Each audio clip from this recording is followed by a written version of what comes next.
Boa noite. O país se prepara para realizar o Fórum sobre o Desporto Nacional.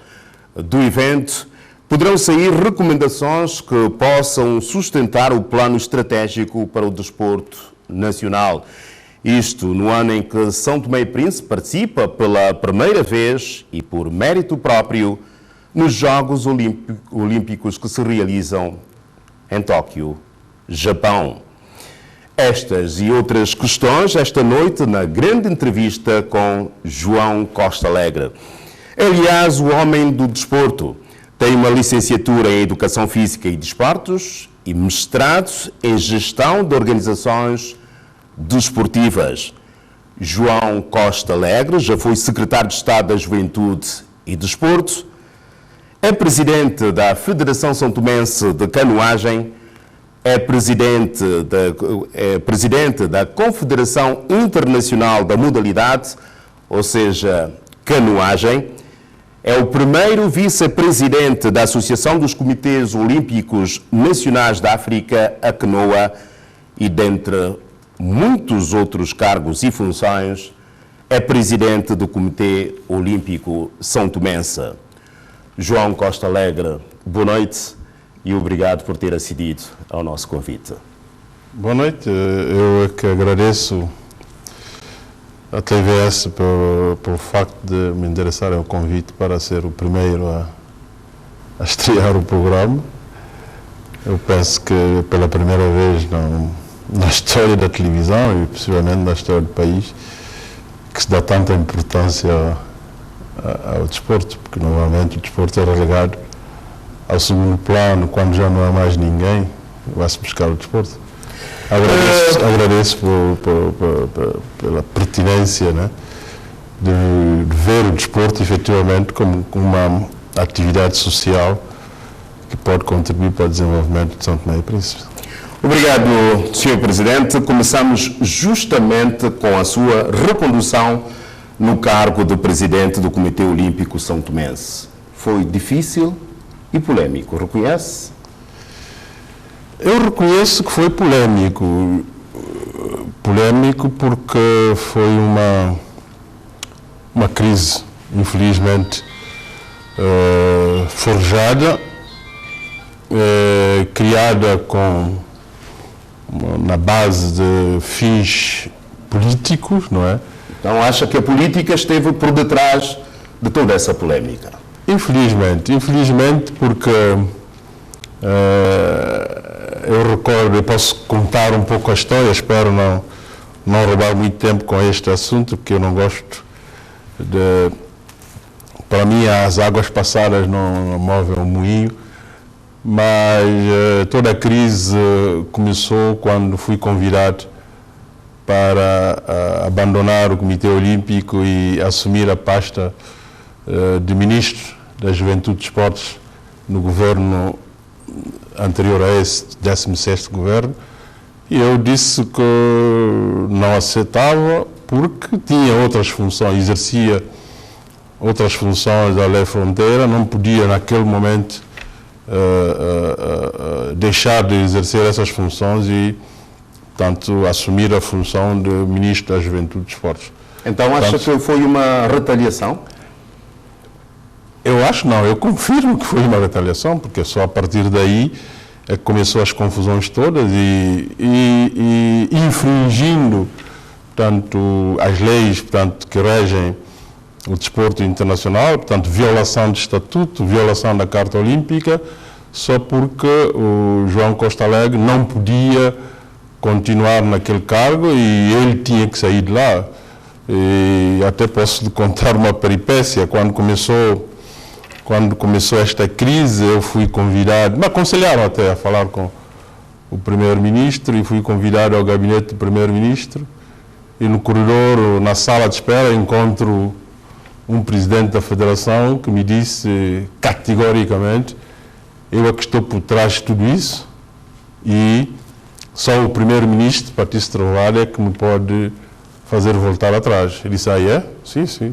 Portanto, e foi a partir daí que se criou as confusões todas, pagou-se as pessoas, fez tudo aquilo que se fez para liquidar, né, João Costa Alegre, mas aquela coisa que se diz, justiça divina tarda, mas chega, né? E pouco tempo depois, ou 1 ano depois, ou 2 anos depois, numa das federações aqui no país, tentou-se, portanto, a mesma coisa, portanto, violar os estatutos, fazer as coisas, e as mesmas pessoas que estavam por trás da violação do estatuto do Comitê Olímpico Nacional ficou com medo para não se violar o estatuto da sua federação, para não cair. Tudo manipulado pela política. Tudo manipulado pela política e poder do dinheiro. Mas eu penso que eu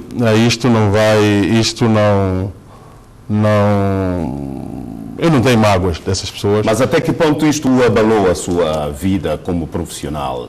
Óbvio, isso não, a minha vida como profissional pode ter abalado, mas eu penso que abalou muito mais São Tomé e Príncipe. Porque eu recordo que nós organizamos aqui 12 eventos internacionais, portanto organizamos aqui a reunião do Comitê Executivo da ACNOA e depois organizamos o seminário dos secretários-gerais da ACNOA. Estávamos a abrir portas para que as pessoas efetivamente vissem o que era feito em São Tomé e Príncipe e permitisse um investimento, maior investimento das instituições internacionais ao nível do desporto nacional.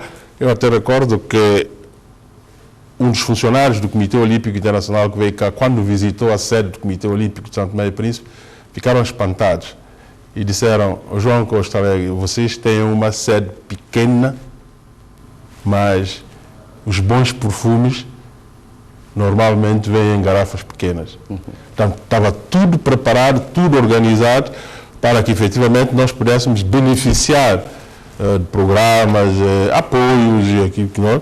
E até quero lhe dizer que muitos contactos foram feitos para apoio à própria organização dos Jogos da CPLP. Estava a questão da pista de tartan, estava outras modalidades que efetivamente deviam beneficiar para a organização e no fundo foi o país que perdeu com tudo isso. Perdeu, por quê? Porque depois que aconteceu, suspendeu-se a questão da pista de tartan. E eu recordo que na altura um dos ministros, quando já não podia fazer mais nada sobre a pista de tartan, liga para mim a dizer o que é que eu posso fazer para desbloquearem a pista de tartan. Eu disse: não, eu posso fazer tudo. E peguei no telefone, liguei para o Comitê Olímpico Internacional para desbloquearem a verba que deve ser paga à pista de tartan. O Comitê Olímpico Internacional pagou ao fornecedor. A carta veio, eu enviei para o senhor Ministro da Juventude e Esportes, naquela altura também o senhor Ministro da Presidência do Conselho de Ministros. E qual era o meu espanto quando chega a pista de tartan? As pessoas dizem: o governo comprou a pista de tartan. E que relegaram João Costa Alegre completamente ao segundo plano, quando sabiam perfeitamente, porque tenho a carta até guardada, porque isso é um arquivo que não se deita fora, dirigir essas pessoas que, efetivamente, nós pagamos 50% quase da pista. Qual também foi o meu espanto, que o governo pagou também a mesma pista. Quer dizer, 2 pessoas pagaram o mesmo produto, mas depois vim saber que... Mas como é que foi possível? O Tribunal de Contas, depois eu sei que depois mandou repor o dinheiro, uma série de coisas. Há umas confusões por aí, mas o que nós sabemos é que nós pagamos à empresa, portanto, cerca de $350 mil. Portanto, tudo isso porque a ideia era abater João Costa Alegre, possivelmente por questões políticas, né? Possivelmente por questões políticas, que eu não entendia muito bem. E mais, o que mais me chocou em tudo isso era o envolvimento de pessoas que eu considerava efetivamente como amigas, de pessoas que eu tudo fiz quando as pessoas tiverem dificuldades para ajudar. E hoje sente-se à vontade à frente do Comitê Olímpico São Tomense? Depois dessas peripécias? Eu sinto-me à vontade porque o objetivo é trabalhar para ajudar São Tomé e Príncipe, não é? E à vontade numa perspectiva de que eu penso que os santomenses, de uma forma geral, têm que trabalhar mais, estar nas organizações internacionais, para permitir-lhes ter contactos que possa ajudar o país a efetivamente a sair da situação em que nós estamos saindo. E neste momento, como é que é para não cortar, neste momento, a nível nacional, dirigente desportivo, isso não é gabar, eu não vou gabar, começou a citar aqui, já fui presidente de uma federação, já fui treinador de futebol, já fui treinador de handebol, já fui treinador de basquetebol. E hoje como é que é a convivência com essas pessoas? Já fui presidente. Sou presidente da confederação, etc, etc. O único santomense que chegou a ser vice-presidente de uma federação internacional. Federação Internacional e o Comitê Olímpico Internacional são os dois órgãos onde se toma toda e as maiores decisões do desporto a nível internacional. Sim. Diz que sente-se à vontade e como é que é a convivência? Conviver com as pessoas. Eu acho que nós devemos ter capacidade de perdoar. Quando as pessoas reconhecem que erraram e na perspectiva de que todos somos úteis, cada um de nós somos úteis e nós devemos trabalhar, não podemos convergir em tudo. Devemos dizer que pode haver efetivamente divergências, mas tentar trabalhar, o lema até do atual primeiro-ministro, né, na divergência, mas sim na inclusão. Quer dizer, ter ideias de toda a gente para que efetivamente a gente possa avançar. O que faz hoje, eu estou à frente do Comitê Olímpico, sim senhor, mas tenho deixado um pouco as pessoas trabalharem e inteirarem-se melhor da vida do Comitê Olímpico, porque eu, dentro de pouco tempo... Sente-se vitorioso ou nem por isso? Vitorioso não. Eu acho que nós temos que lutar para que São Tomé e Príncipe seja vitorioso. Portanto, não sou eu. Eu acho que eu sou mais um elemento na sociedade santomense que deve contribuir com o seu saber, com o seu savoir-faire, para que efetivamente o nosso país consiga atingir os objetivos que nós todos almejamos, que é o bem-estar dessa população. E o desporto tem um papel a jogar em tudo isso. Mas o que eu quero dizer, para fecharmos esse capítulo a sua influência junto dos organismos internacionais do desporto também foi determinante para se ultrapassar esta crise? Eu penso que sim. Eu penso que o Comitê Olímpico Internacional, a ACNOA, não aceitaram tanto esta decisão política. E o cúmulo, só para contar uma história, o Comitê Olímpico Internacional envia um emissário para aqui para encontrar-se com o Ministro dos Desportos, e essas pessoas, quando vão encontrar-se com o Ministro dos Desportos, eu não queria ir porque eu era o alvo, enviamos o Sr. Menezes para acompanhar o ministro, as pessoas que vieram do Comitê Olímpico Internacional, os emissários do Comitê Olímpico Internacional, e o ministro da altura disse, o ministro do Desporto da altura disse, eu não recebo este senhor porque nós, o Ministério, já elegemos o novo Comitê Olímpico de São Tomé e Príncipe. O pessoal saíram, vieram ter comigo e disseram, o teu ministro, infelizmente, não entende nada disto e nós já concluímos que, efetivamente, esse é um problema político e não tem outra coisa. Portanto, o governo não pode eleger um comitê olímpico. Portanto, as regras são claras. E, infelizmente, meu colega cometeu este erro. Mas eu penso que nós todos devemos aprender com os nossos erros. Eu espero que, futuramente, essas pessoas venham efetivamente a aprender com os erros. E é verdade que a minha influência, a minha amizade, o trabalho que eu faço além fronteira ajudou as pessoas a refletir um pouco sobre o que estavam a fazer. Não é normal que você queira bater alguém em São Tomé e Príncipe. Eu chego a Tóquio e sou espantado que foram condecorar o João Costa Alegre por aquilo que ele está a fazer para o desporto nacional em São Tomé e Príncipe. A partir eu penso que isto mexeu um pouco com... As pessoas estavam aqui a tentar a força tirar. E depois fui reeleito de novo para a ACNOA. Depois muita gente começou a dizer, nós não sabíamos a influência que o João Costa Alegre tinha lá fora. E depois as pessoas estavam a me propor, eu recordo naquela altura, para que eu deixasse de ser presidente e passasse a ser vice-presidente para relações exteriores. Eu disse, eu não estou à procura de cargo, por que é que eu tenho que deixar de ser presidente para ser vice-presidente para relações exteriores? Quer dizer, para ir buscar as condições para as pessoas viverem aqui a grande e a francesa. Deve ser isso que as pessoas estavam a pensar. Por falar em influências, que proveito essas influências têm trazido para o próprio país, para o desporto em particular? Nós temos que ver o desporto de uma forma, quer dizer, não é as organizações internacionais que financiam o desporto de um país. Não. Nós temos que organizar-nos internamente,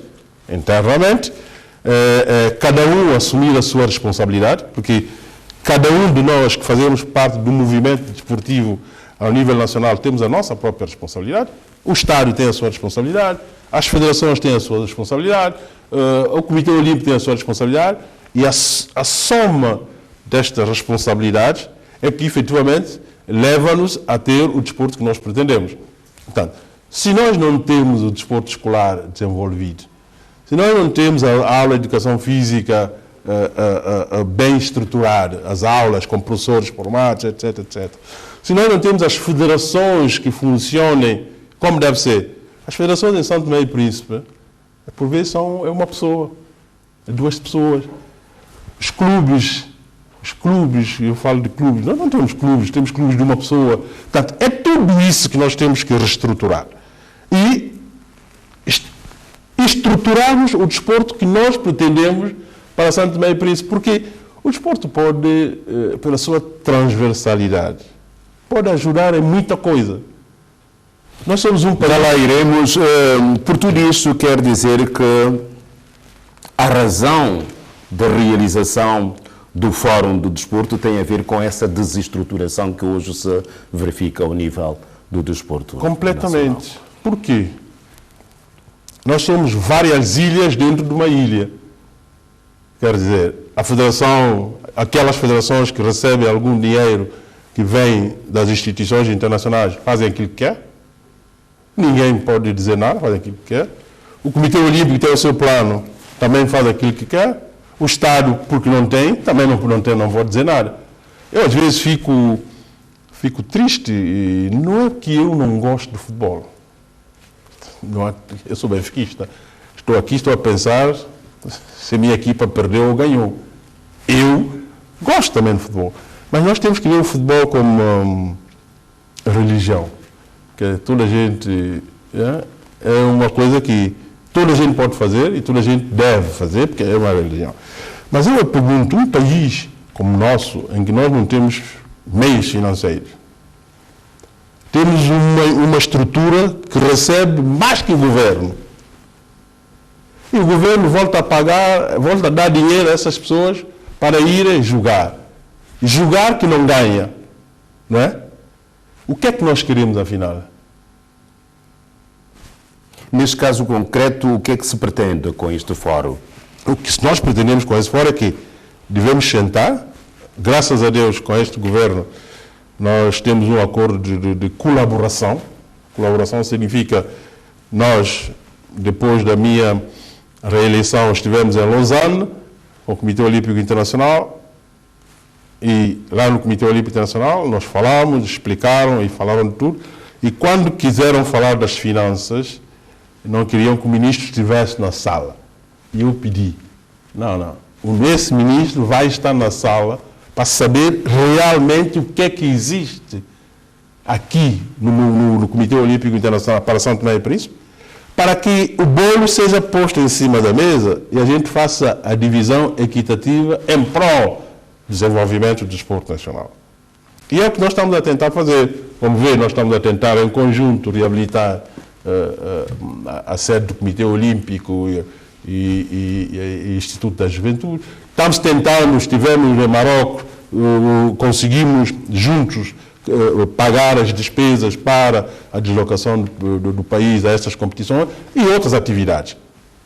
Quero com isto dizer o quê?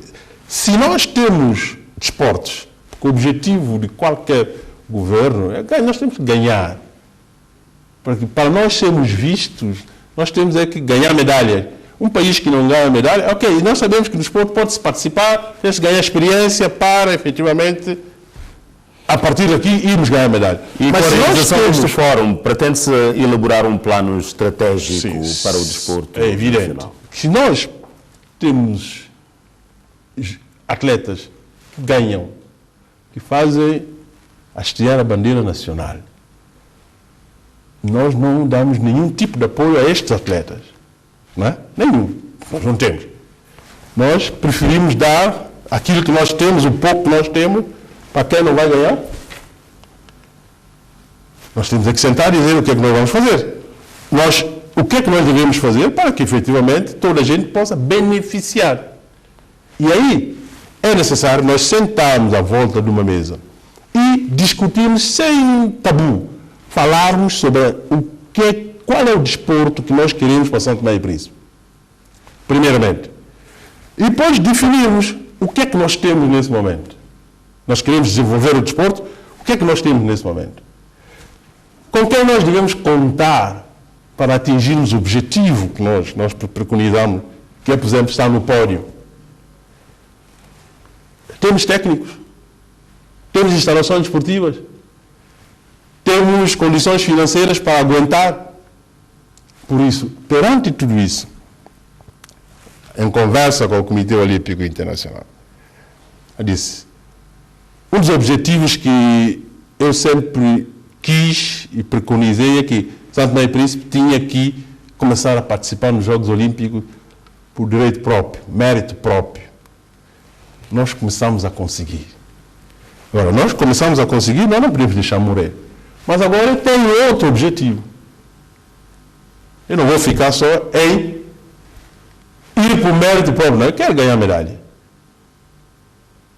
Porque se os outros ganharam, mais pobres que eu ganham, por que é que eu não ganho? Então, será redefinido... Ajuda-me a redefinir uma política no fórum, num prazo considerável de 8 a 10 anos, definirmos estrategicamente o que é que nós queremos, definirmos os desportos que nós consideramos que é possível nós estamos perto do pódio, darmos apoio, porque sem investimento nós não chegamos lá. Se eu não investir na televisão, eu não posso pedir imagens de qualidade, porque vocês vão tentar ter imagem, a imagem que nós vamos ter na nossa casa é da cor da realidade que nós temos. Se nós não temos câmera, não podemos ter imagens.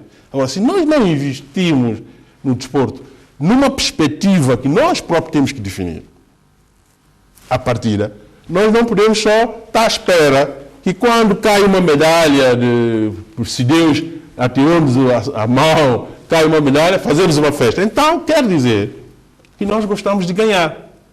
Agora, se nós gostamos de ganhar, temos que investir. E para quando é que se prevê a realização deste Fórum do Desporto? Nós estamos a prever 7 e 8 de maio, numa perspectiva de quê? Fazermos um diagnóstico claro daquilo que é o desporto a nível nacional, falarmos das perspectivas para o futuro, ouvir experiência de outros países, tais como Cabo Verde, eu vim agora de Cuba. Cuba, eu não sei o que é que Cuba tem mais que nós, deve ser mais patriotas que nós, e eles no desporto são uma potência. Eu vi aquilo que Cuba faz para ter atletas de alto rendimento, ter atletas que ganham medalhas a nível olímpico, ter atletas para enfrentar os Estados Unidos por causa do bloqueio econômico. É força de vontade. Temos que buscar experiências desses países para... Queremos ter também... Quantos países é que estarão presentes neste fórum? Queremos ter Cuba, queremos ter Brasil, queremos ter países que efetivamente possam nos ajudar com as suas experiências, e nós, depois nós... Teremos algum apoio internacional para a realização deste evento? Nós organizarmos para definirmos nós a própria nossa estratégia. É efetivo que... É claro que o Comitê Olímpico Internacional está disponível para ajudar, portanto, na organização do fórum e na elaboração de uma estratégia nacional. Portanto, não será uma estratégia do Comitê Olímpico, nem uma estratégia do governo, será uma estratégia nacional. Quem quer que seja que venha, deve, efetivamente, seguir essa estratégia numa perspectiva de desenvolvimento desportivo a nível nacional. Mas nós temos é que falar abertamente e definir o que é que nós queremos. E isto é importante. Sem isso, sem uma estratégia, eu tenho assistido um pouco à televisão nos últimos tempos e eu vejo que fala-se muito agora, a estratégia está na moda. Ok, se ele está na moda, vamos lançar, ter a estratégia nacional do desporto, porque não é lei, não é só fazer leis. Porque nós fizemos, por exemplo, a lei de base do sistema desportivo. E qual é o horizonte temporal que para já está a pensar para esta estratégia do desporto nacional? Eu estava a dizer que nós temos a lei de base do sistema desportivo. Grande parte dos dirigentes não conhecem. Depois fizemos a lei de mecenato. Que, para mim, um país como o nosso, que vive de coletas fiscais, eu não sei como é que nós vamos tirar dinheiro dessas coletas fiscais e isentando pessoas para dar ao desporto, quando nós possivelmente vamos precisar para dar ao hospital, etc. Nós temos aqui. Aliás, não tem resultado até hoje. Por isso, não é fazer leis. De acordo à nossa realidade, de acordo àquilo que existe, como é que nós vamos fazer o calulu? Se temos quiabo, possivelmente não temos maqueque. Possivelmente não temos peixe, todo o peixe. Como é que nós vamos fazer? É necessário, nós, os nacionais, definirmos claramente como é que nós vamos fazer o calulu, porque a nível internacional, eu disse aos meus colegas, ninguém dá-vos mais nada se você não tem um projeto claro e com objetivos. Os agentes desportivos, as autoridades já estão sensibilizadas sobre a necessidade de se realizar este Fórum do Desporto? Não, compete-nos a nós, a nível nacional, a organizarmos nesse sentido, portanto, sensibilizar as pessoas, conversarmos e fazermos as pessoas entenderem da necessidade que existe. Não é o próprio fórum, é da necessidade de nós termos uma estratégia de desenvolvimento do desporto a nível nacional. Nós temos aqui dizer, nós hoje, a título de exemplo, nós temos turmas com 70 alunos, né? 70, 80, se não me engano. E o professor de educação física parece com uma bola, não é? Ele não faz nada. Portanto, no fundo, ele vai lá para ganhar o seu salário. Hoje, nós temos professores de educação física, só o facto de ele ter tocado numa bola já lhe dá estatuto para ser professor de educação física. Com este tipo de... Será o ponto de partida para o relançamento do desporto nacional. Com esta forma de pensar, nunca vamos chegar lá. Então acredita que será um ponto de partida para o relançamento do desporto? É evidente, porque se nós não nos organizarmos, se nós não sentarmos e definirmos uma estratégia, impossível de chegarmos a... Primeiro, tem que ter objetivo. Nós falamos do turismo. Ok. Mas nunca vi a direção do turismo associar-se ao desporto. Nós falamos só de turismo de... Se calhar é um dos assuntos que vamos tocar mais adiante nesta grande entrevista.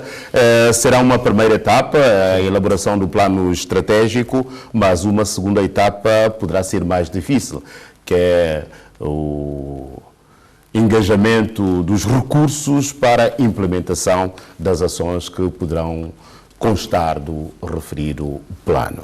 Não, mas o plano tem que ser de acordo às nossas realidades. Se você não tem Ferrari, você conduz o quê? Conduz o carro que tem. Você não pode sonhar ter querer Ferrari. Quando você não tem dinheiro para meter combustível. Ou não? Não pode, porque Ferrari é um carro que... Quer dizer, quem tem Ferrari não pode ir para a bomba de gasolina por 5 litros de combustível. Nós não podemos querer ganhar o número de medalha que Estados Unidos ganha. Não podemos querer ganhar o número de medalha que outros países aqui do continente possam ganhar se eles fazem mais investimentos no desporto. Dar passos mediante... De acordo com a sua possibilidade. Não viva, isso é uma das coisas que eu digo, por acaso digo à minha filha, em casa.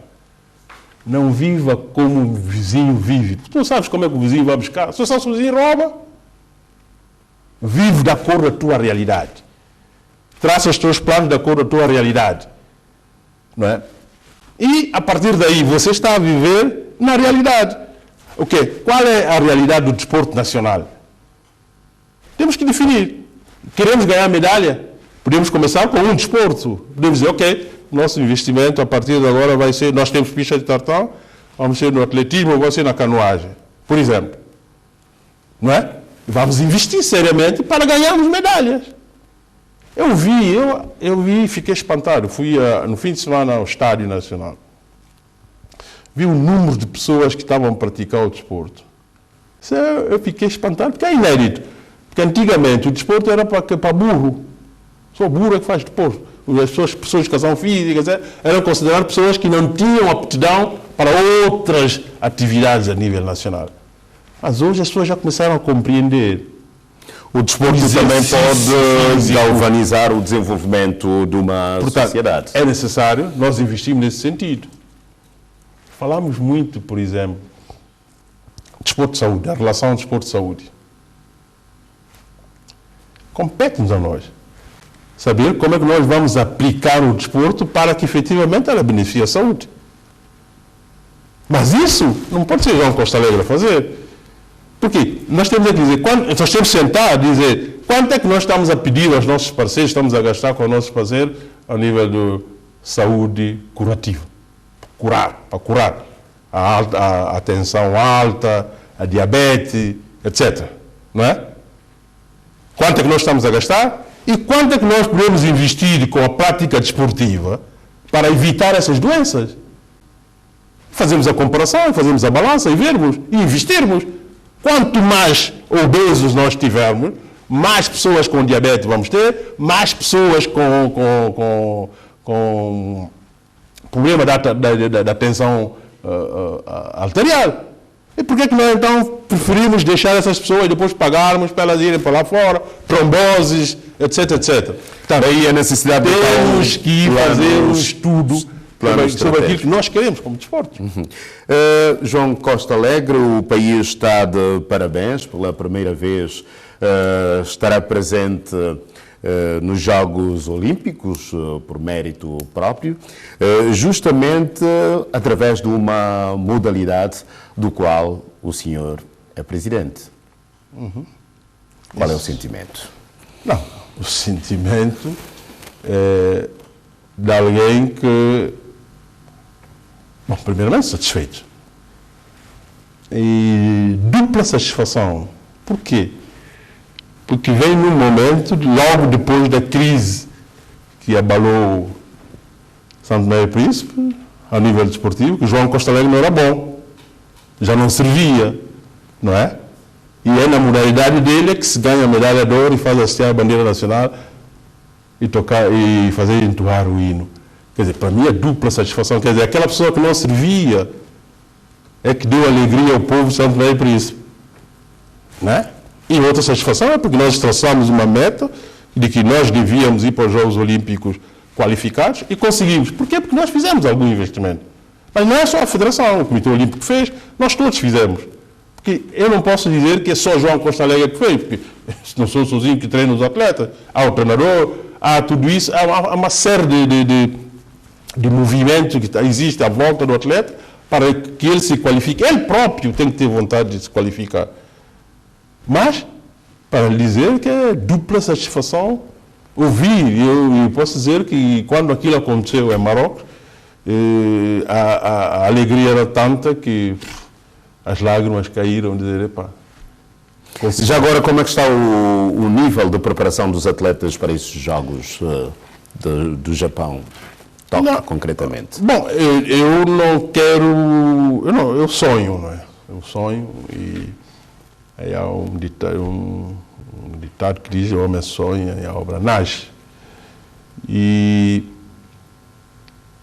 os atletas estão em Espanha, estão a treinar. No centro de alto rendimento? Sim, num clube Um treinador muito empenhado, graças a ele, efetivamente, nós conseguimos. Estou a negociar com o meu colega da Ásia, portanto, que é japonês, porque ele é presidente da Confederação Asiática de Canoagem, para ver quais as possibilidades para que os atletas não cheguem a Tóquio logo sobre o tempo, cheguem com alguns meses de antecedência. Estamos a pensar no mês de maio, chegarem, adaptarem e treinarem nas condições próprias para a prática que está-se a criar nos jogos, para evitar desculpas. Porque eu costumo dizer aos atletas de canoagem, depois de você perder, eu não quero ouvir nenhuma desculpa. Porque se você sabia que aquilo ia acontecer, por que é que você não evitou para que não acontecesse? Aceita que o adversário foi mais forte que você. Tem que trabalhar mais. Portanto, isso veio dizer que eu não joguei bem porque a bota era de pitão de plástico. Se você sabia que você vai para um campo com relevado com uma característica, tem que levar bota característico para este relevado. Então, todas as condições criadas no sentido da participação condigna de São Tomé e Príncipe nestes Jogos Olímpicos? Não, nós estamos a trabalhar nesse sentido. Portanto, o que nós sempre fizemos é que, efetivamente, tentarmos, sabemos que não vamos ganhar medalha, possivelmente ainda desta vez, mas vamos representar com dignidade o país. Portanto, este é o... Tem conversado com os atletas? É o nosso objetivo, todos os dias. E qual é o nível de motivação deles? Eles estiveram cá de férias, e tivemos a conversar, falámos muito, eles estão motivados, querem um pouco mais do que aquilo que nós pensamos, mas eu disse-lhes para irem com calma, porque para não sonharem alto, para depois, se não dar resultado, depois trazerem aqui desculpas. Não, vamos pouco a pouco. Mas sabe que o sonho alimenta a alma. Está bem, mas nós já somos campeões africanos. Quem sabe, vamos dando passos, pondo os pés bem no chão e, quem sabe, daqui a 4 ou 8 anos, podemos sonhar, né, com qualquer coisa melhor que ser campeão africano. Mas isso é só sonhar. Mas é para dizer que o Comitê Olímpico está a trabalhar em estreita colaboração com o governo e com a federação, para que efetivamente, com as federações, porque nós estamos também estaremos no atletismo, e as atletas também estão em Portugal a se prepararem. Temos taekwondo também, que nós acabamos de pagar para que eles fossem participar numa eliminatória para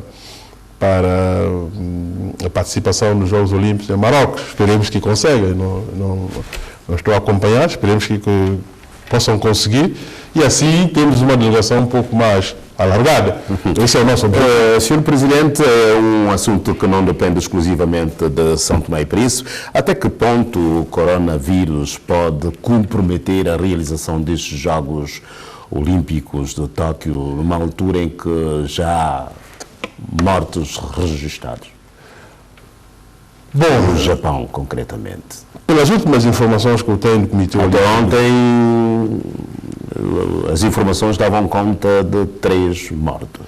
Pelas últimas informações que eu tenho do Comitê Olímpico Internacional, portanto, houve um encontro entre o Comitê Olímpico Internacional, o responsável de coordenação dos Jogos de Tóquio, e o Comitê de Organização, e as informações que nós temos é que, portanto, este problema de coronavírus não afetará tanto a organização dos Jogos Olímpicos, mas eu penso que estamos em fevereiro, os Jogos só serão em julho, vamos ver com o tempo como é que efetivamente a situação vai evoluir, E, possivelmente, se as coisas continuarem desse jeito, portanto, caberá ao Comitê Olímpico Internacional e o Comitê de Organização tomar uma decisão.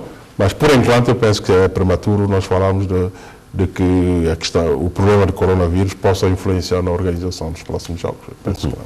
Sr. Presidente, o país já começa a dar sinais ao nível mundial com a participação, possível participação nos Jogos Olímpicos, se assim as condições permitirem, se o corona evitar que isso aconteça, o coronavírus. Está em marcha a elaboração do plano estratégico para o desporto nacional. Com que os olhos é que começa a ver o futuro do desporto em São Tomé e Príncipe? Como eu disse anteriormente, o futuro do desporto de São Tomé e Príncipe depende de nós, santomenses. Primeiramente, nós temos que saber, não é? Que desporto nós pretendemos.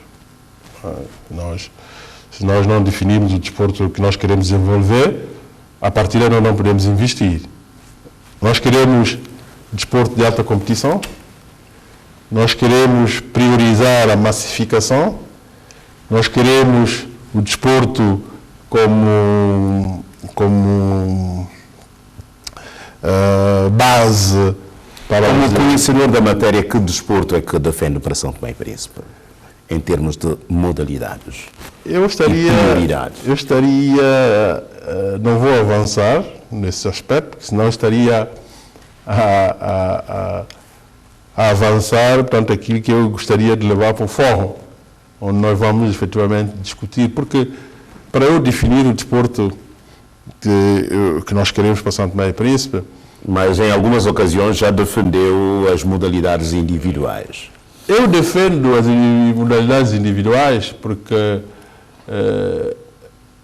ao nível internacional, quando contabilizamos as medalhas, se eu levo um desporto coletivo para qualquer competição, conta uma medalha.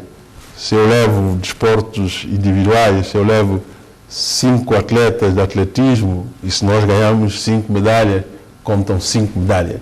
E no ranking, né, automaticamente, quem tem 5 medalhas, não é, está acima de quem tem uma medalha. Mas o que não obsta é que se tenha que relegar para o último plano as modalidades Nós não coletivas. temos que relegar para o último plano as modalidades coletivas. Nós temos que trabalhar todo o desporto e definirmos o que são prioridades. Eu, por exemplo, eu não vejo com bons olhos que uma equipa coletiva, um desporto coletivo, vá e perca 100 e tal a 5. Não vejo com bons olhos, como nacional, não vejo, não gosto. Eu não gosto de perder, não é? Eu não vejo com bons olhos que ou sentamos e desenvolvermos como deve ser antes de participarmos, ou então não vale a pena nós gastarmos dinheiro e ir. E nós somos ilha, nós somos um país insular. Tudo que nós quisermos participar em qualquer tipo de competição, nós temos que ir de avião, né? Nós temos que ir de avião. É caro, sobretudo aqui em África. É mais fácil viajar 5 pessoas, não é? E menos dispendioso fazer viajar uma delegação de 50, né? Ou 30 ou 40 para um objetivo que é o mesmo, ganhar uma medalha. É só isso, não é porque nós queremos relegar para o segundo plano outra modalidade. Se, por exemplo, eu cito o handebol. Se o handebol estiver com competência, uma equipa bem preparada, que nós sabemos que vai discutir o título africano, por exemplo, por que não investir para que o handebol vá efetivamente competir? Mas agora eu pergunto, com as instalações que nós temos, o handebol vai competir a nível internacional para ganhar? É uma pergunta que nós temos que fazer a nós mesmos. Os atletas que nós temos... Tem que haver muito investimento, incluindo na área de formação. Não temos que formar gente, desde o dirigível desportivo até os treinadores e os próprios atletas. Porque os próprios atletas têm que ser formados. Porque não é qualquer atleta que vai para uma competição. É verdade que ele tem que ir competindo para conhecer os seus adversários. Porque os atletas de canoagem têm uma vantagem. é que eles conhecem a nível do continente africano, conhecem todos os seus adversários e acompanham o tempo desses adversários. E eles todos encontram-se, portanto, nos campeonatos africanos, encontram-se nos campeonatos mundiais. Quando 2 ou 3 qualificaram no campeonato mundial, os africanos disseram, então eu vou qualificar na África. Portanto, conseguem gerir. É diferente das outras modalidades. Mas nós temos, quando pergunta qual é o desporto para São Tomé e Príncipe, o desporto, para definirmos o desporto para São Tomé e Príncipe, tem que ser nós todos. É por isso que é necessário um fórum, para que amanhã não venha dizer, o João Costa Alegre, por exemplo, está a defender a sua canoagem, porque a canoagem é dele. Por isso é que ele está a defender. O outro não tem a consciência, porque aqui falta-nos isso. A autoavaliação. Eu sei que está mal, mas eu vou assim mesmo. Porque o objetivo é ir, eu vou só. Mas não. Nós temos aqui dizer, vamos gastar dinheiro, sabemos que vamos gastar dinheiro, mas vamos gastar esse dinheiro para que efetivamente dê algum proveito, portanto, para o país. Portanto, o desporto que nós queremos definir depende das políticas que nós queremos, portanto, desportivas que nós queremos. Portanto, compete ao governo. Nós falamos aqui há pouco tempo do turismo, não é? O desporto pode ajudar muito a alavancar o turismo, se nós quisermos. Nós vimos agora o exemplo da maratona que se organizou com a participação de 28 países, não é? E nós sabemos que o desporto move multidões. Se nós tivermos um futebol desenvolvido, e se nós entrarmos, como entramos agora na fase de qualificação, por exemplo, ao CAN, mas se nós formos uma equipa que efetivamente faz frente a outras equipas, os torcedores da outra equipa vêm com a equipa, não é? São quantas pessoas? Será que nós teremos cama para portanto, a nível dos hotéis, para abrigar essas pessoas? Nós estivemos a falar há pouco tempo. E temos que ter desportistas que se notabilizam. Portugal. Hoje, o meu Jorge Bonjus. Não. O treinador do Flamengo. Jorge Bonjus é o nosso primeiro-ministro. Jorge Jesus. O Jorge Jesus tornou-se uma referência em 2 tempos, não é? Mourinho é uma referência. Quanto dinheiro, possivelmente, esse pessoal não move na economia portuguesa? Cristiano Ronaldo, estive na China, estás a falar, eu estive na China, há duas pessoas que falaram, portanto, estava a falar na China e na Rússia. Eu estava a andar numa loja, ouvi Morna, Cesária Évora, e eu vi pessoas com camisolas de Cristiano Ronaldo. O país tem que criar craques. O país tem que trabalhar para efetivamente ter gente que possa o representar com dignidade.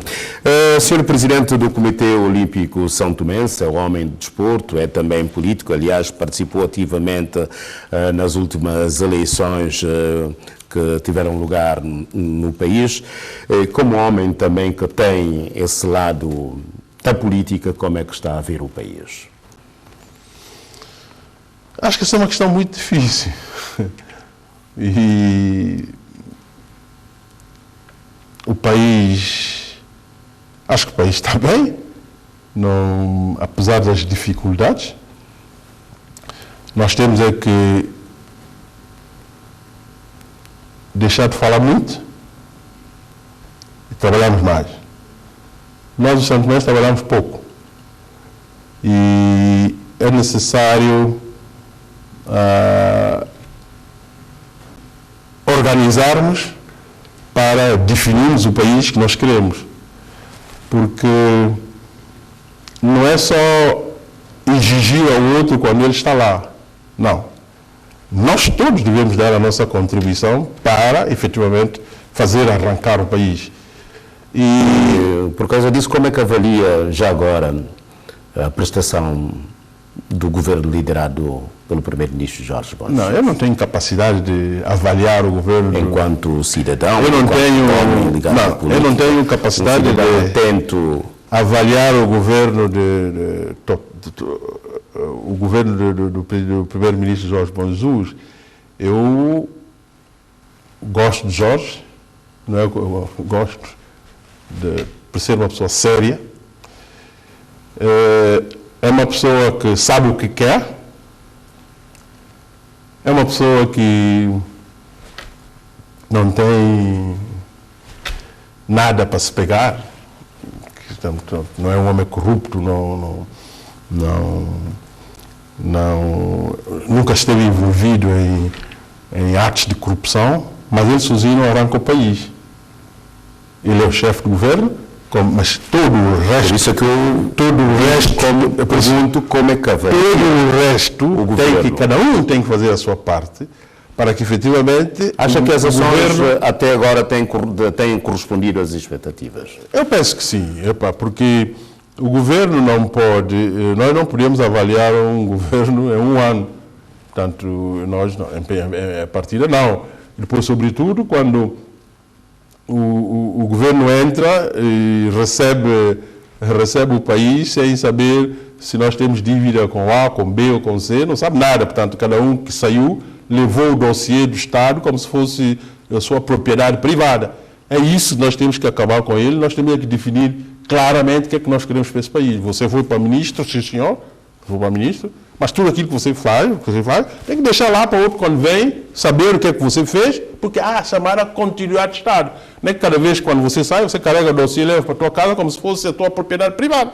Eu não defendo isso, porque ao nível da organização internacional isso não acontece.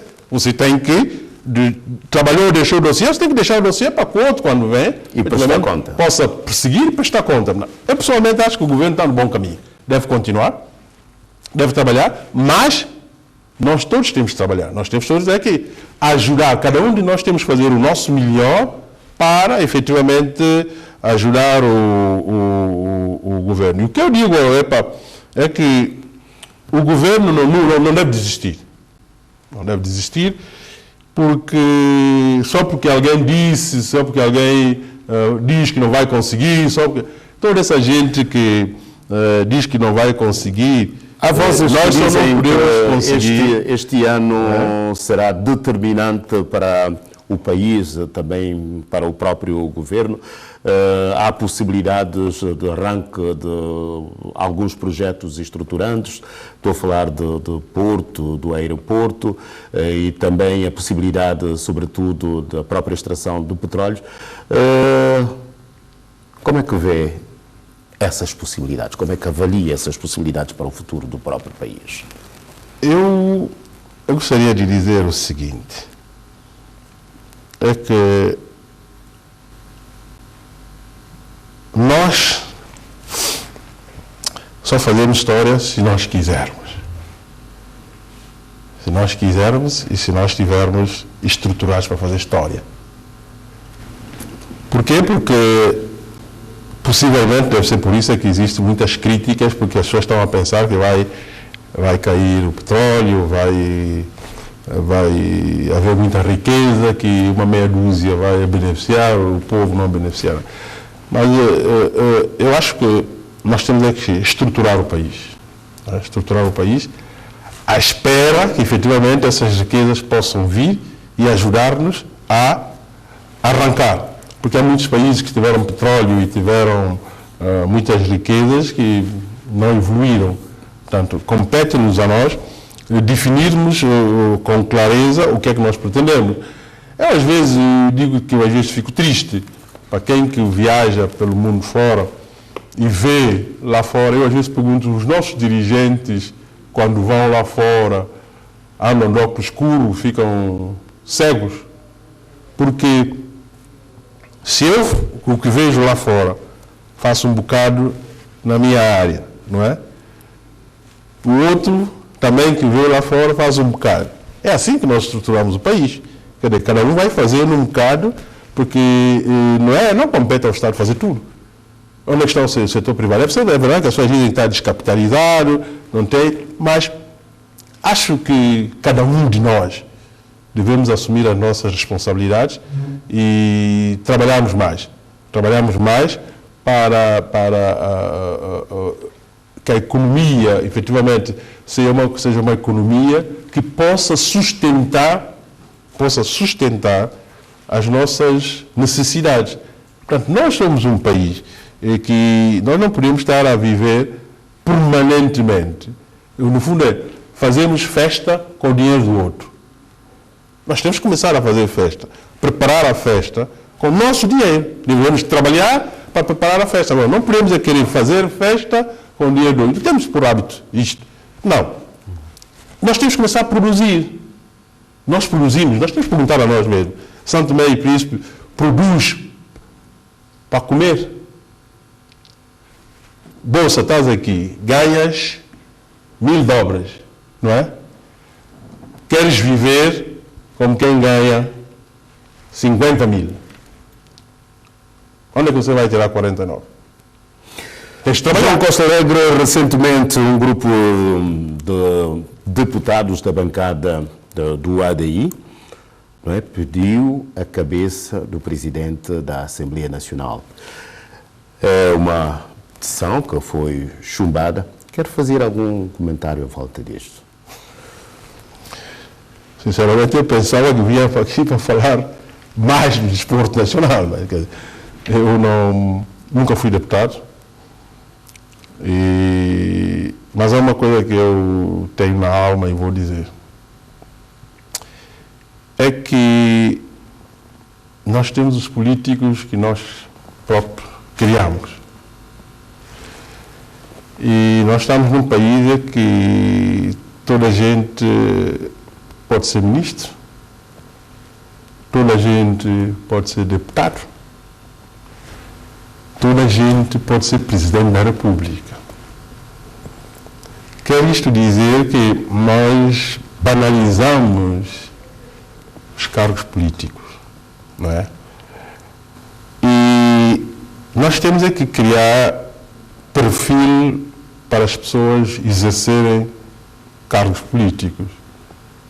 Mas concretamente, em relação à questão... Não, mas nós temos, porque eu não digo isso, que ter perfil significa dizer que os deputados são livres de pedirem, escreverem, fazerem a moção que quiserem, mas primeiro têm que saber que foram para lá para defenderem o povo, não foram lá para defender os seus interesses pessoais. Os seus interesses pessoais não podem estar acima dos interesses da nação. Acha que o grupo, nesse caso, foi manipulado? Eu não sei se foi manipulado, mas o que eu quero dizer é que há pessoas da ADI que nem deviam abrir a boca no Parlamento. Para ser sincero, nem deviam abrir a boca no Parlamento. Porque no tempo deles fizeram pior. Sim. Mas, por isso é que eu vou dizer que eu não quero falar de política para não entrar num campo, mas há algumas pessoas que você disse-me que citou-me um nome. Quer dizer, francamente. Quer dizer, as pessoas para exigirem do outro têm que ser exemplar. Se eu não sou exemplar, se eu cometo erros, eu não posso, à partida, né, querer exigir do outro aquilo que eu, quando estava lá, fiz pior. Eu não defendo ninguém, não estou aqui para defender ninguém, por isso nem quero falar de política, porque eu estou mais virado para o desporto. Mas as pessoas têm que entender. Sou um espectador atento, né? Eu vi todo o baile, tudo aquilo que aconteceu no Parlamento quando o outro primeiro-ministro estava no poder. Tudo foi à força. Acha que este assunto pode desestabilizar o Parlamento? Eu não sei se pode desestabilizar o Parlamento. Eu sei que existe uma maioria, a maioria tem que continuar a trabalhar. Eu acho que a melhor coisa que nós temos que fazer perante as pessoas que fazem esse tipo de ações é continuarmos a trabalhar, demonstrar que efetivamente estamos a fazer coisas para o bem do povo. Eu pessoalmente acho que essa maioria está no bom caminho, deve continuar a trabalhar e deve deixar de dar ouvidos não desistir só porque os outros disseram que você não é capaz. Não vou desistir porque o outro disse que é capaz, porque eu, quando vejo o outro, eu sei que ele não é mais capaz do que eu. Agora, eu tenho que mostrar a ele que eu sou mais capaz do que ele. Portanto, eu penso que cada um de nós fazemos a nossa própria história. Não é? Mas é uma coisa que eu penso que, eu volto a repetir, é chamada autoavaliação. Não é? E por falar desta autoavaliação, as presidenciais do próximo ano já começam a atiçar apetites, não é? Nos bastidores já uma lista longa de possíveis candidatos. Na sua opinião, qual deve ser o perfil dos candidatos às presidenciais em São Tomé e Príncipe, em particular? Meu amigo, está a levar para um campo que... eu não posso definir o perfil do Presidente da República. A julgar pela longa lista que já se começa a desenhar. A primeira coisa que eu acho... Possíveis candidatos às presidenciais. As pessoas devem, quando eu falo da autoavaliação, as pessoas devem saber se elas são capazes de exercer um cargo, né? E uma das coisas que nós temos é que cultivar no nosso país é a cultura de deixar legado. Portanto, eu fui exercer uma função, eu quando deixo de exercer essa função, eu devo fazer uma avaliação, dizer, eu entrei, havia uma mesa, eu vou sair e vou deixar 3 mesas, né? Mas eu não posso entrar, encontrar uma mesa, quando sair não deixar nenhuma mesa. Não é? Portanto, nós temos aqui trabalhar para dar resultado e deixar legado. É por isso que eu estou a dizer autoavaliação. Eu pessoalmente tenho que dizer, eu serei capaz de, mesmo que as pessoas venham falar comigo, não, nós gostaríamos que você fosse, não sei o que. Não, eu tenho que saber, eu serei capaz de ser um bom Presidente da República, para não fazer fiasco. Não é? Porque toda a gente, hoje a Constituição permite toda a gente ser presidente. Até você pode ser presidente. Por quê? Porque lá só diz 35 anos. Você tem 35 anos, você pode. Agora, você é que dentro da tua consciência tem que perguntar, eu serei um bom presidente? Eu tenho capacidade para ser presidente? Eu vou para o palácio, eu vou mobilizar, vou jogar a minha magistratura de influência para ajudar o governo? Eu vou poderá estar por detrás de tantos apetites? De ser presidente? É porque a lei permite toda a gente ser presidente. E acha que devia-se alterar a Constituição? Pessoalmente, penso que sim. Portanto, ser presidente não é uma coisa de brincadeira. Portanto, ser presidente de um Estado não é uma coisa de brincadeira, mas, enquanto nós tivemos a Constituição a dizer que basta ter 35 anos de ser nacional, podemos ser de pai e mãe santomense, podemos ser presidente, toda a gente pode ser, toda a gente pode candidatar, está aberto para toda a gente, portanto, todos podem candidatar. Por isso, eu não acho que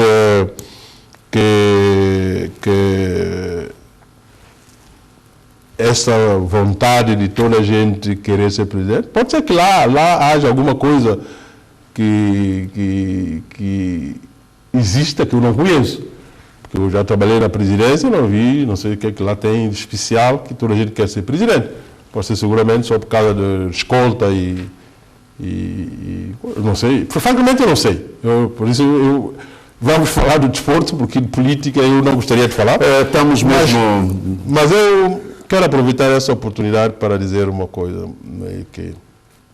que é sobre esta questão das leis e do cumprimento das leis, etc., que é a questão do judo. Eu sei que pairou aqui nas redes sociais que hoje não temos Federação de Judo em Santo Tomé e Príncipe porque o João Costa Alegre não quer. E recordem que o senhor que ganhou a medalha de ouro por Portugal quis demonstrar que não participou nos Jogos olímpicos por São Tomé e Príncipe, porque João Costa Alegre não permitiu. Eu gostaria de esclarecer isto no seguinte: primeiramente é que a legislação é clara, não é? Eu sei que a Federação pediu para se legalizar, quer uma carta do Comitê Olímpico para se legalizar, mas nosso estatuto é claro, diz que para você legalizar, você tem que pedir à Comissão Executiva do Comitê Olímpico, e a Comissão Executiva do Comitê Olímpico leva para a Assembleia, para ver se a Assembleia aprova. Não é? E não tendo uma federação nacional, ninguém pode participar nos Jogos Olímpicos. O Comitê Olímpico não vai buscar pessoa só para participar nos Jogos Olímpicos.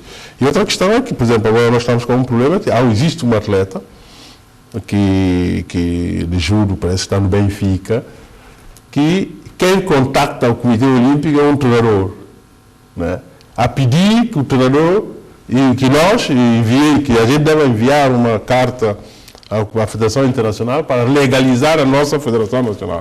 Quer dizer, que é uma aberração, né? Porque eu, pessoalmente, um treinador de São Tomé não vai conseguir nunca contactar o presidente do Comitê Olímpico de Portugal para dizer, manda uma carta à Federação Internacional para legalizar uma Federação Nacional. E qual tratamento isso tem merecido? Não, o que nós estamos a dizer é que nós os contactos fizemos com a Federação Internacional, primeiro porque a prática do judo no nosso país ainda é insuficiente.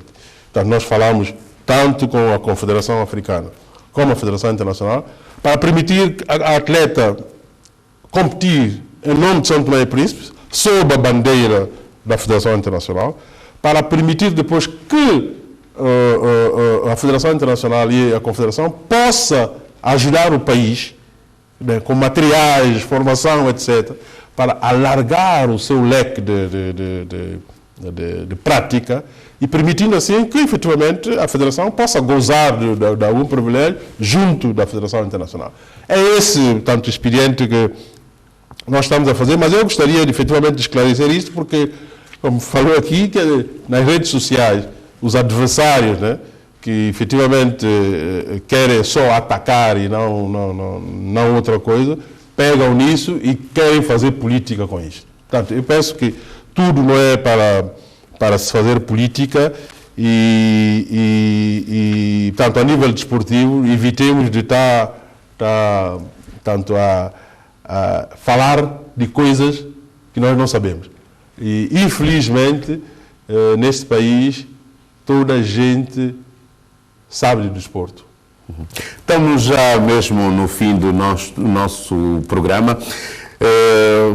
Senhor Presidente do Comitê Olímpico São Tomense, falámos do desporto, falámos um pouco da política, um pouco de tudo. E as últimas palavras. As últimas palavras, eu vou dizer o seguinte: Nelson Mandela disse que o desporto pode mudar o mundo. Eu acho que ele, quando disse isso, uma pessoa como Nelson Mandela fez realmente um estudo quanto à importância do desporto para levar efetivamente o desporto a mudar o mundo. E se o desporto pode mudar o mundo, por que não? O desporto também pode mudar São Tomé e Príncipe. Nós temos que apoiar-nos no valor do desporto para que efetivamente ele possa ajudar a mudar São Tomé e Príncipe. E nós temos um país que é jovem e normalmente o desporto é feito pelos jovens.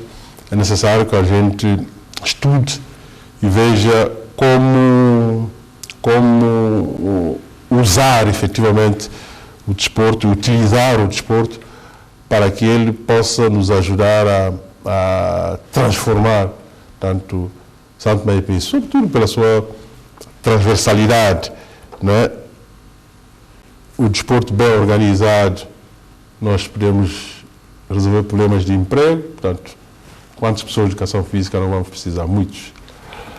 Treinadores, médicos, jornalistas, fisioterapeutas, juristas, toda essa gente, eu costumo dizer, né, quantas pessoas, se nós tivéssemos todas as modalidades esportivas a funcionarem, quantas pessoas nós estaríamos a empregar para que efetivamente, se nós termos um desporto que sirva à sociedade. Mas eu, para terminar mesmo, né, eu gostaria de deixar uma pequena parábola. A parábola é sobre a verdade e a mentira. Um minuto. A verdade e a mentira. A verdade, saindo do poço, é uma pintura de 1896 para 1896, foi o ressurgimento dos Jogos Olímpicos.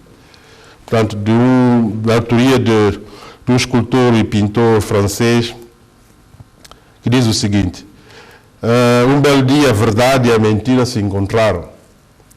E a mentira disse a verdade: hoje o dia está lindo, maravilhoso, não está? E a verdade deu um suspiro, olhou para o céu e concordou que o dia realmente estava maravilhoso. E elas começaram a passear e caminharam juntas muito tempo, até que chegaram no lado de um belo poço. E a mentira então experimentou a água e disse para a verdade: a água está ótima, que tal tomarmos um banho? A verdade ficou um pouco desconfiada, mas resolveu testar a água e descobriu que realmente a água estava muito convidativa. E então elas se despiram e começaram a tomar o banho. De repente, sorrateiramente, a mentira saiu da água e vestiu a roupa da verdade e fugiu. A verdade, quando percebeu, saiu do poço furiosa e correu tentando encontrar a mentira e pegar as suas roupas de volta. E saiu correndo nua pelas ruas e a verdade e abrindo caminho entre as pessoas que desviavam um olhar de desprezo, com raiva e vergonha. E a pobre verdade, depois de muito correr e procurar a sua roupa, voltou ao poço nua e desapareceu para sempre, escondendo em suas águas a sua vergonha. Desde então, a mentira vive viajando pelo mundo, vestida com roupas da verdade, satisfazendo as necessidades da sociedade, porque percebeu que o mundo não tem desejo de encontrar a verdade nua. Portanto, quero com isso dizer o quê? Qual é a verdade que quererá transmitir com esta parábola? Quero com isso dizer o seguinte, é que nós aqui da sociedade santomense, nós temos por hábito de denigrir os outros, temos por hábito de manchar os outros, temos por hábito de, mesmo consciente que nós estamos a mentir, nós tentamos fazer tudo para que as pessoas acreditem que seja verdade. Nós falamos um pouco aqui sobre a política, sobre tudo. O conselho que eu deixo às pessoas é que trabalhemos, lutemos para que a verdade sobreponha a mentira. João Costa Alegre, obrigado por ter vindo a esta primeira edição da grande entrevista. Em nome de toda a equipa, os nossos agradecimentos e até a próxima oportunidade. Boa noite.